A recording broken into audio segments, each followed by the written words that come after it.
ये ज़बरदस्ती मस्जिद का लॉक तोड़ के अंदर जा रहे हैं।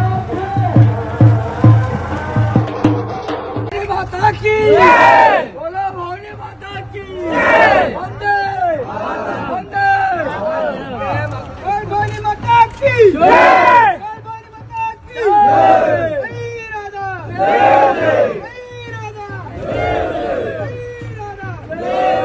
हिंदू धर्म की।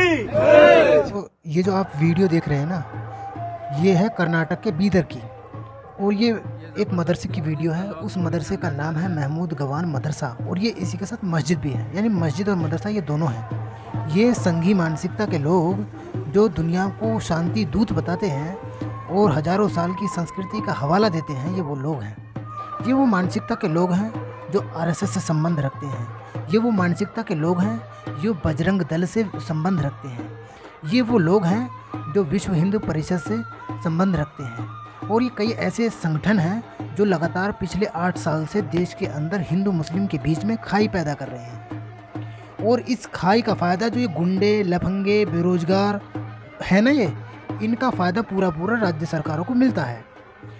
केंद्र के अंदर जब से बीजेपी सत्ता आई है, तब से लगातार हिंदू, मुस्लिम, मंदिर, मस्जिद, शमशान घाट, कब्रिस्तान इस तरीके की बात कर रहे हैं, क्योंकि इन लोगों के पास इनका इतिहास ही ऐसा रहा है, चाहे आज़ादी से पहले का हो या आज़ादी के बाद का हो। तक आज़ादी के 52 साल तक आरएसएस ने तिरंगे को माना ही नहीं, तिरंगे को अपनाया ही नहीं, और नागपुर में आरएसएस मुख्यालय पर 52 साल तक कभी फहराया नहीं गया।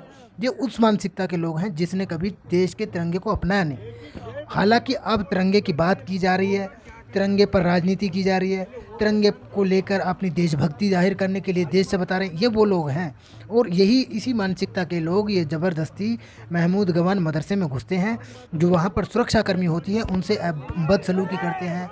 और जो वीडियो इसमें बना रहा है ना, वो सीधा सीधा ये कह रहा है कि ताला तोड़कर मदरसे और मस्जिद में घुस रहे हैं। जो कर्नाटक के गृह मंत्री हैं आरोग्य ज्ञानेंद्र, वो कह रहे हैं कि मदरसे में पेड़ था और सालों से वहाँ पर पूजा की जाती थी और पूजा की जा रही है, और वहाँ पर कोई ऐसा मामला नहीं है। और जब ज़्यादा उनसे पूछा जाता है तो वो ये कहते हैं कि मुझे और ज़्यादा जानकारी नहीं है, मैं इसके बारे में जानकारी ले रहा हूँ। अब हम बात करते हैं कि वहाँ की पुलिस क्या कह रही है। जो पुलिस है, वहाँ के एसपी डेक्का किशोर बाबू जी हैं, वो ये कह रहे हैं कि निजाम काल के दौरान से ही यहाँ पर एक पेड़ है, वहाँ पर हर साल दशहरे के दौरान पूजा अर्चना की जाती है। पहले वहाँ पर 2-4 लोग जाते थे, लेकिन अब कुछ ज़्यादा चले गए हैं, तो उनके खिलाफ हमने केस दर्ज कर लिया है, सभी आरोपियों को गिरफ्तार कर लिया जाएगा। हालांकि इसमें से 9 लोगों के खिलाफ केस दर्ज किया गया है और 4 लोगों को गिरफ्तार कर लिया गया है अब तक। लेकिन सवाल ये है कि जब वहाँ पर पहले से ही पूजा अर्चना के लिए जाते थे, तो वहाँ पर क्या पहले से ही धार्मिक नारे वहाँ पर लगाए जाते थे? क्या वो पेड़ वहीं पर था? जब वहाँ पर पेड़ था और वहाँ पर हर साल पूजा अर्चना के लिए ये लोग जाते हैं, तो केस दर्ज नहीं करना चाहिए।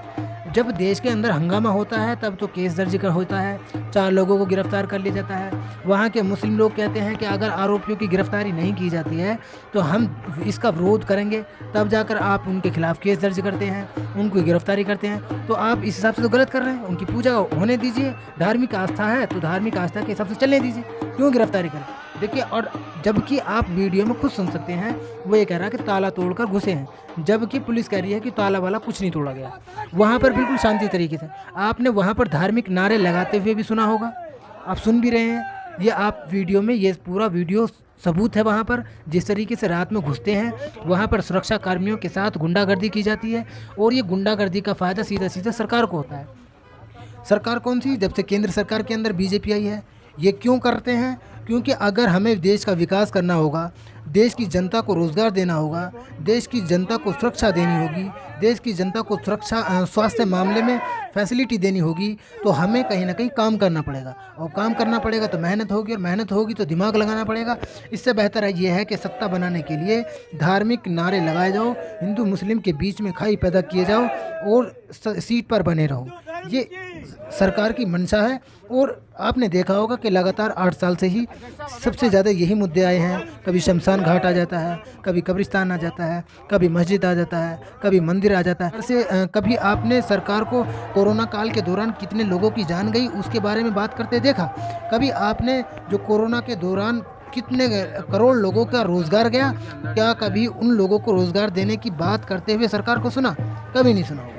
चाहे देश के गृह मंत्री हों, चाहे देश के वित्त मंत्री हों, चाहे देश के प्रधानमंत्री हों, बड़ी से बड़ी हस्ती आपने देखी होगी और उनके बयान सुने होंगे, लेकिन कभी भी वो बात नहीं करते। वो महंगाई पर बात नहीं करते कि गैस सिलेंडर जो गरीब 5,000 7,000 महीने के कमाता है, वो अपने घर का खर्च किस तरीके से चलाता है, उसकी बात करते हुए आपने नहीं सुना होगा।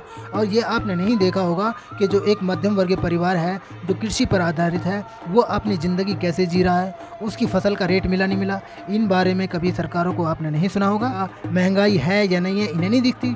बेरोजगारी है या नहीं है, इन्हें नहीं दिखती। देश के अंदर पेट्रोल डीजल किस तरीके से स्पीड से बढ़ रहा है, जो रोज़मर्रा के जो मज़दूर मेहनत कश लोग हैं, उनकी ज़िंदगी कैसे गुजर बसर हो रही है, उसके बारे में आपने कभी नहीं सोचा होगा। और इन लोगों को भी ये सोचना चाहिए, जब मुग़लों ने 750 साल से लेकर करीब 800 साल तक उन मुसलमानों ने भारत पर राज किया, जब वो देश को इस्लामिक राष्ट्र न बना सके, तो क्या अब देश के इतनी छोटी आबादी, जो करीब 13% के आसपास भारत के अंदर मुस्लिमों की संख्या है, क्या वो इस्लामीकरण देश का अब कर देंगे? अंग्रेज़ों ने करीब 200 साल तक इस देश पर राज किया, यहाँ की जनता को सताया, गरीबों को सताया, माल लूट कर वहाँ ले गए और जितना मर्जी हो सका अंग्रेज़ों ने यहाँ से माल लूटा। जब वो देश पर कब्जा ना कर सके, उनकी नाक में रस्सी यहाँ की जनता ने डाल दी। तो यहाँ पर सीट पर, सत्ता पर बैठे लोगों को भी ये चीज़ें ध्यान में रखनी चाहिए, क्योंकि जब मुग़लों को ना छोड़ा, जब अंग्रेज़ों को ना छोड़ा, तो आप किस खेत की मूली हो जो आप सत्ता में इस तरीके से बने रहोगे। ये भी सत्ता को सोचना चाहिए। जो जनता के ज़रूरी मुद्दे हैं उन्हें उठाना चाहिए। इस तरीके के जो वीडियो आप देख रहे हैं, इस तरीके की नफरत से काम ना चला है, ना चलेगा, क्योंकि आपने दुनिया भर के कई देशों का उदाहरण भी सुने होंगे जहाँ पर धार्मिक के आधार पर, जाति के आधार पर, नस्ल के आधार पर भेदभाव किया गया है, सरकार की तरफ से गुंडों को सह दी गई है, वो देश बर्बादी की तरफ गया है और बर्बाद होकर रहा है। इसलिए सरकार को सतर्क हो जाना चाहिए और सीरियस होकर काम करना चाहिए, नहीं तो एक दिन ऐसा आएगा कि आपको भी अपने मुंह की खानी पड़ेगी। फिलहाल हम इस वीडियो को यहीं पर ख़त्म करते हैं, फिर किसी और मुद्दे के साथ मिलेंगे। तब तक के लिए धन्यवाद।